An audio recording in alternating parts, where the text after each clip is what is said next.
Opinel, une envergure internationale, des racines mauriennes.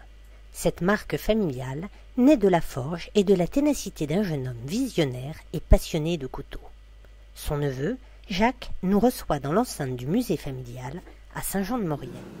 Nous sommes ici au pays de l'Opinel. Le couteau Opinel est né en Maurienne, sur un petit village, Albier-Montrond. Et la famille Opinel, dont je fais partie, est originaire d'un petit hameau de ce village, Jevoude. Le métier premier de la famille Opinel, c'était la forge. Ils étaient spécialisés dans la fabrication d'outils à taillant, pour tailler, pour couper, des haches, des serres, toutes sortes d'outils tranchants.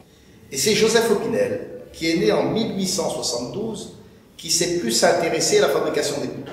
Ce qui d'ailleurs, à cette époque, ne plaisait pas trop à son père. Joseph Opinel a donc construit son premier atelier sur le lieu d'origine, mais à une centaine de mètres de celui de son père. Pourquoi des couteaux qui se plient? Ce qui se plie, c'était le couteau du paysan pour le mettre dans la poche. Mais c'est pas Opinel qui a inventé le couteau fermant. Voilà. Et puis, il faut savoir que la route qui mène à ce petit village d'Albier-Vieux n'a été construite qu'à partir des années 1935. Ça veut dire que ce village était enclavé. Et Joseph Opinel pensait quand même que s'il voulait développer son industrie, il vaudrait mieux quand même se rapprocher d'un site plus favorable. Il a donc quitté la Maurienne autour des années 1917 pour aller s'installer à Cognin, dans la banlieue de Chambéry.